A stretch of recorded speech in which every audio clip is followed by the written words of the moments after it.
भागलपुर में महिला सशक्तिकरण के लिए बिहार सरकार की योजनाओं के तहत महिलाओं के आरक्षण को बताने एवं जागरूक करने के लिए महिला संवाद जागरूकता वाहन रथ को डीडीसी से प्रभारी जिला पदाधिकारी प्रदीप कुमार सिंह ने हरी झंडी दिखाकर रवाना किया। यह कार्यक्रम महिलाओं की उन्नति और बिहार की प्रगति के विषय पर आधारित है।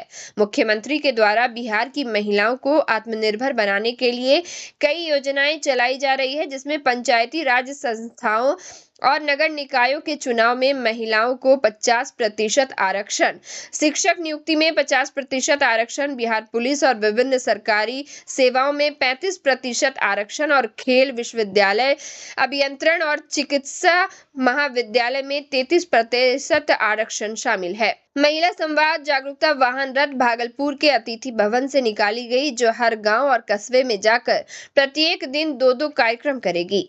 इस रथ के माध्यम से महिलाओं को बिहार सरकार की विभिन्न योजनाओं के बारे में जानकारी दी जाएगी, जिसमें कस्तूरबा गांधी बालिका विद्यालय, मुख्यमंत्री बालिका पोशाक योजना, मुख्यमंत्री बालिका सहायक योजना, मुख्यमंत्री महिला उद्यमी योजना, बिहार स्टूडेंट क्रेडिट कार्ड योजना, मुख्यमंत्री मेघा प्रीति योजना, मुख्यमंत्री किशोरी स्वास्थ्य कार्यक्रम और मुख्यमंत्री सिविल सेवा प्रोत्साहन योजना शामिल है।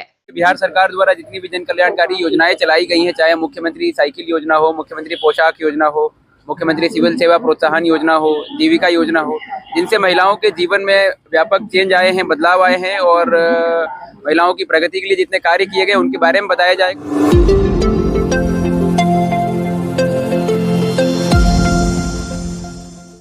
तिलका मांझी भागलपुर विश्वविद्यालय का 48वां दीक्षांत समारोह का आयोजन 25 अप्रैल को टीएनबी कॉलेज के मैदान में होने जा रहा है। छात्रों को सम्मानित करने के लिए बिहार के राज्यपाल सह कुलाधिपति आरिफ मोहम्मद खान समारोह की अध्यक्षता करेंगे।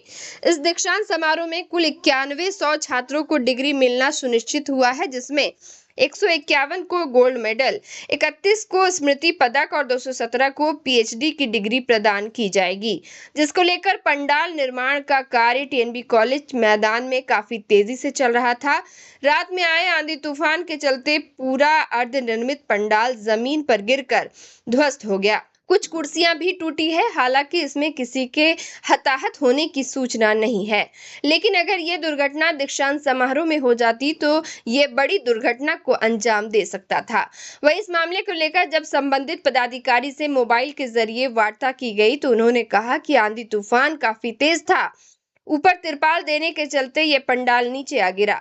इस पर पंडाल बनाने वाले को सोचना चाहिए था, मजबूती पर ध्यान देना चाहिए था। जल्द ही इसे कार्यक्रम से पहले दुरुस्त कर लिया जाएगा।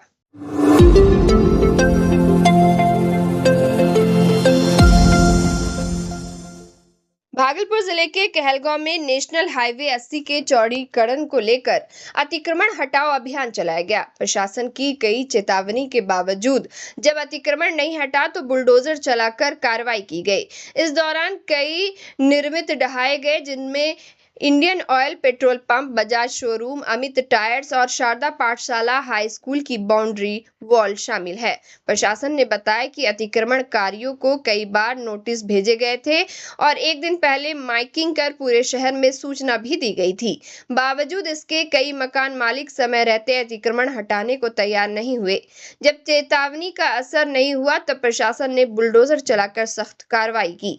अधिकारियों ने साफ कहा कि सड़क चौड़ीकरण के कार्य में किसी भी तरह की बाधा बर्दाश्त नहीं की जाएगी। प्रशासन का कहना है कि ये कार्रवाई आगे भी जारी रहेगी ताकि नेशनल हाईवे 80 का चौड़ीकरण सुचारू रूप से हो सके।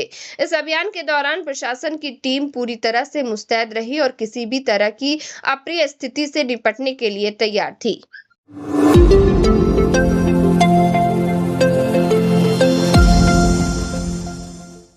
बिहार में मौसम ने एक बार फिर करवट ले ली है।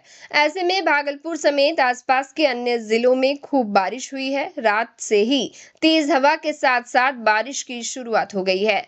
इसके साथ ही जिले के कुछ जगहों पर हल्की ओलावृष्टि भी हुई है। तेज हवा के साथ बारिश ने किसानों के मेहनत पर पानी फेर दिया है। फसलों के साथ साथ आम के किसानों को भारी नुकसान हो गया है। बगीचे के कई पेड़ टूटकर गिर गए हैं। बिहार कृषि विश्वविद्यालय के मौसम वैज्ञानिक वीरेंद्र कुमार से जब बात की गई तो उन्होंने बताया कि अभी 20 अप्रैल तक मौसम का यही हाल रहने वाला है। भागलपुर की बात करें तो 25 डिग्री अधिकतम तापमान है, जबकि 23 डिग्री न्यूनतम तापमान। वर्तमान में 16 किलोमीटर प्रति घंटे की रफ्तार से हवा चल रही है। दिन भर रुक रुक कर बारिश होती रहेगी। 70% उम्मीद है वर्षा होती रहेगी। मुंगेर में 88% तक नमी बनी हुई है। वहीं बांका की बात करें तो 28 डिग्री अधिकतम तापमान रहने वाला है, जबकि 24 डिग्री न्यूनतम तापमान। गरज के साथ बारिश होगी। हवा 11 किलोमीटर प्रति घंटे की रफ्तार से चलती रहेगी। 80% बारिश की संभावना है। 91% नमी रहेगी। अगले 2 दिन तक मौसम का यही हाल रहने वाला है। वहीं मुंगेर की बात करें तो अधिकतम तापमान 28 डिग्री एवं न्यूनतम तापमान 23 डिग्री रहने वाला है। बारिश 40% होने की संभावना है। हल्की गरज के साथ तूफान और बारिश की संभावना है। 16 किलोमीटर प्रति घंटे की रफ्तार से हवा चलेगी।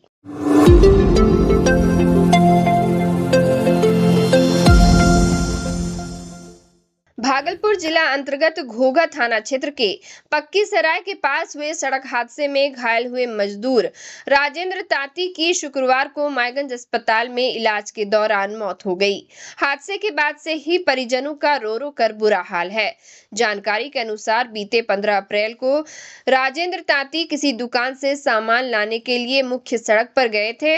इसी दौरान तेज रफ्तार बाइक सवार एक युवक ने उन्हें जोरदार टक्कर मार दी। हादसे में राजेंद्र ताती के सिर में गंभीर चोटें आई थी। आनन फानन में परिजनों ने उन्हें मायगंज अस्पताल में भर्ती कराया था, जहां इलाज के दौरान उनकी मौत हो गई। राजेंद्र ताती घोघा थाना क्षेत्र के पक्की सराय निवासी लक्ष्मी ताती के पुत्र थे। वे मजदूरी कर अपने परिवार का भरण पोषण करते थे। मृतक अपने पीछे 3 पुत्रों को छोड़कर गए हैं। परिजनों ने बताया कि राजेंद्र ताती रोज की तरह सामान लाने दुकान पर जा रहे थे, तभी अचानक तेज रफ्तार बाइक ने उन्हें टक्कर मार दी। चोट इतनी गंभीर थी कि वे उठ नहीं सके। अस्पताल में भर्ती कराने के बावजूद उनकी जान नहीं बच पाई।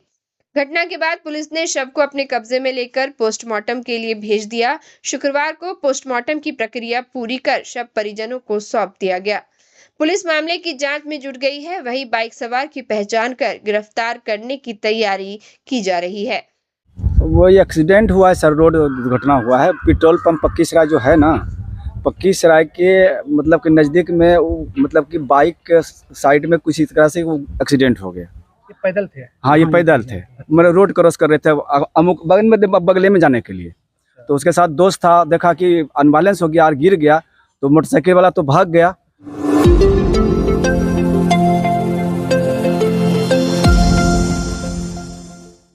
भागलपुर जिले के खरीक प्रखंड अंतर्गत गोठकरीक पंचायत के वार्ड नंबर 13 में एक बड़ा घटना सामने आया है। यहाँ बिहार सरकार की भूमि की अवैध तरीके से रजिस्ट्री और जमाबंदी करवा दी गई है। आरोप है कि राजस्व विभाग और अंचल कार्यालय के कर्मियों और पदाधिकारियों की मिलीभगत से ये फर्जीवाड़ा हुआ है।